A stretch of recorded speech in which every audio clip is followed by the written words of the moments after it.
Imagine living in a world where your biggest battle isn't just against an oppressive colonial power, but also against the people who should be on your side. Yep, that's the emotional roller coaster we're diving into today. And trust me, this story doesn't just tug at your heartstrings. It yanks them out, dances on them, and hands them back to you gently. Welcome back to GMBookshop, where we take deep dives into powerful books.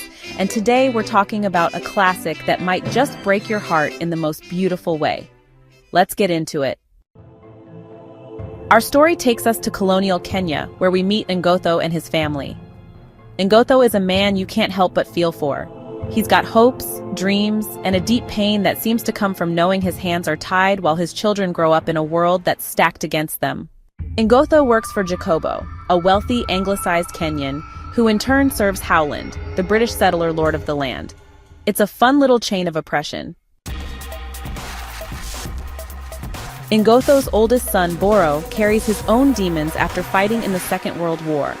Imagine surviving a global war only to come home and realize you're still fighting. This time for your land, your dignity, and your family's future. Talk about bad luck. So, Boro, disillusioned and angry, eventually runs into the bush to join the Mau Mau fighters, the group leading Kenya's struggle for independence.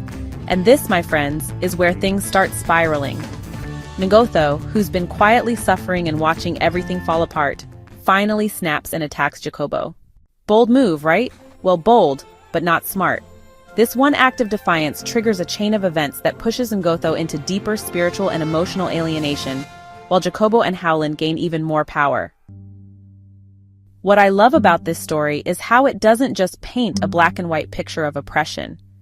Ngugi wa Thiong'o does something powerful here. He shows that the cruelty isn't just coming from the colonialists.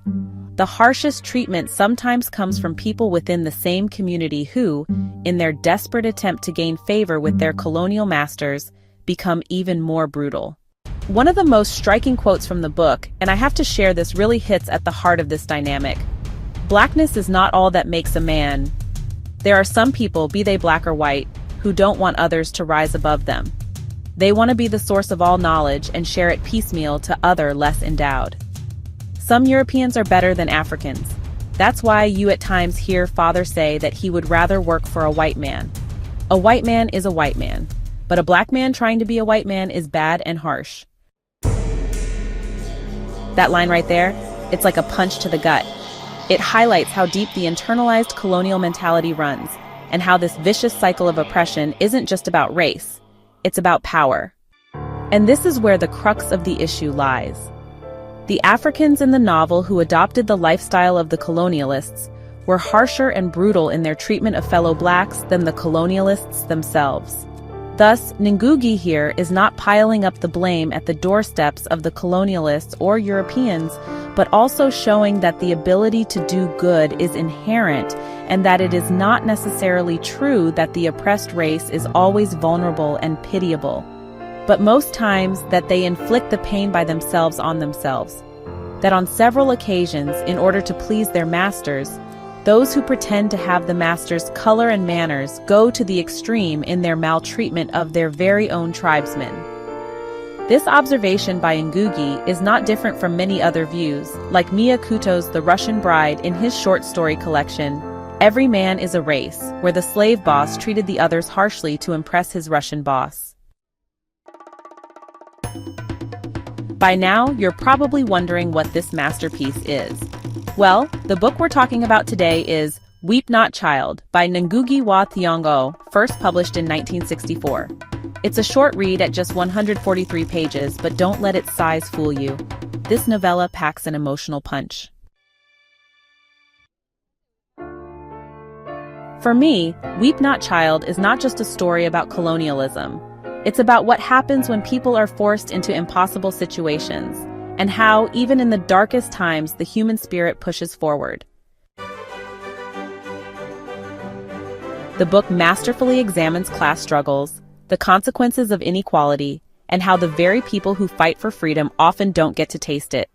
And what's fascinating is how this book lays the groundwork for Ngugi's later works, like Madagari, where we see that even after independence, the same systems of exploitation and inequality continue, just with different faces in charge. To really understand the development quagmire, within which most African countries seem to be stuck or better still wallow, a reading of these two novels would suffice. A quick shout out to the genius behind this work. Ngugi wa Thiong'o, born in Kenya in 1938, lived through the Mau Mau War of Independence, the central historical event that inspired much of his early writing. He's a distinguished professor with honorary doctorates from across the world, and his works continue to shed light on the post-colonial condition of not just Kenya, but many countries across Africa. If you have not read this novella, whose title was taken from Walt Whitman's On the Beach at Night, perhaps well chosen for the subject it addresses, then kindly do so. It is one great novel.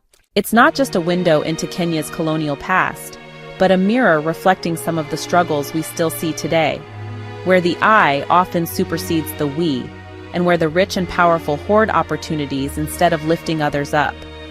As always, let me know your thoughts in the comments below. What did you think of this book?